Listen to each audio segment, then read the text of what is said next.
But, pay attention. Hi guys, it's Eric from Hong Kong based in Germany. I've been investing since I was 17 years old for almost 20 years. I want to give you guys an alternative perspective about investment related to Asia. The label of electronic drugs has sent the biggest gaming companies in China down more than 10% in one day in Hong Kong. Are they the next target for crackdowns? Which other industries are also high risk for crash? I'm going to talk about it today.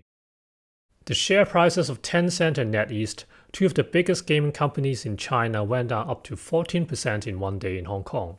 What exactly happened? An article published by Economic Information Daily, which is under Xinhua, a central government news agency, criticized the gaming industry.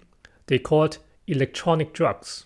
More specifically, spiritual opium. Opium has a special meaning in China due to history.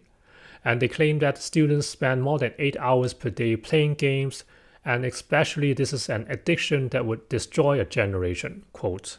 They specifically mentioned the flagship game of Tencent, Honor of the Kings, a number of times.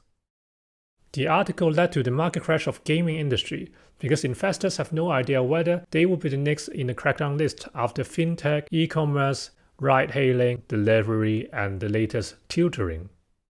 If you are new to the topic, I've made a number of videos on it, especially on Alibaba, BYD, and DD.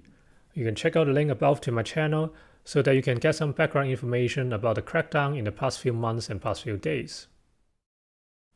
The article had been removed after less than one day. Tencent and NetEase rebound a little bit before the market closes.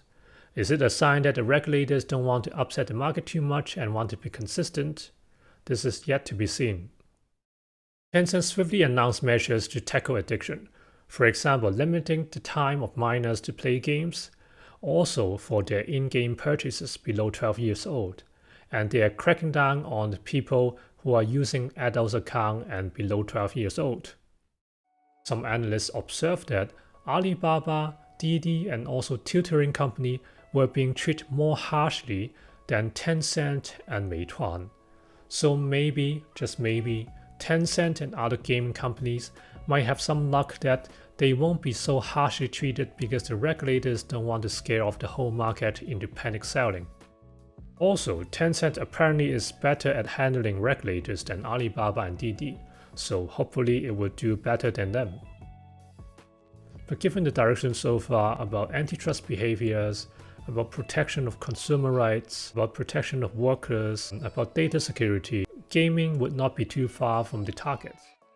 After all, youngsters do spend a lot of time on gaming, and as you know, the government in China are a little bit more hands-on than in the West. That's why personally I do not think that the regulators would skip gaming just not to upset the market. Maybe they will do it in a softer and more gradual way, but they're not going to spare gaming. Okay, if the crackdown goes forward, what will be the impact on Tencent? It will be huge. 30% of the revenue of Tencent comes from gaming as of Q1 this year. 6 billion, yes, 6 billion just in one quarter of revenue, so the impact would be huge. However, I do not think that the government would introduce something very drastic to stop all gaming. More likely is that they would introduce some measures to reduce the time teenagers and minors spend on gaming. Of course, this would have negative impact on NetEase and also Tencent, in terms of revenue and of course share price. That's why, even though I like Tencent a lot, I don't think this is the right timing to buy. Okay, apart from gaming, what industry could be the next? I think medical has a high chance because one of the three key components of well-being in China is housing, education, and medical. Housing is a huge topic we talk in a separate video. Education is already hit by a crackdown, so medical is quite likely. So I can imagine stocks like JD Health or Ping An Good Doctors, this kind of stocks could be hit. After all, they hold a lot of sensitive information about millions of people, and this is even more sensitive than the data security situation with DD, so this is quite obvious. Investment sentiments about investing in Chinese technology companies is not that high in the past few weeks. ByteDance, the mother company of TikTok for example, saw 1 billion of their share being sold. We are talking about 3 to 4 big deals ranging from 50 to 200 million each. They were sold off by US venture capital and also hedge funds. This is a far cry from the high demand a few months ago.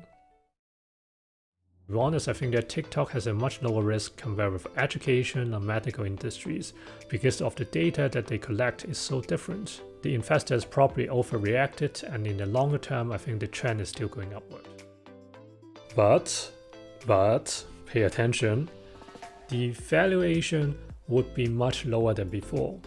Taking Ant Financial as an example, it was supposed to be the biggest IPO in the world last year. It is rumored that they're going to come again this year, but the valuation would be 60% lower, yes, 60% lower than before. So we should expect lower valuation of all Chinese technology stocks in the coming 1 or 2 years. What other topic do you want me to talk about? Leave me in the comments below.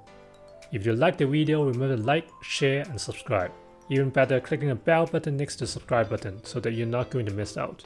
It will be a great motivation for me to continue making better videos for you guys.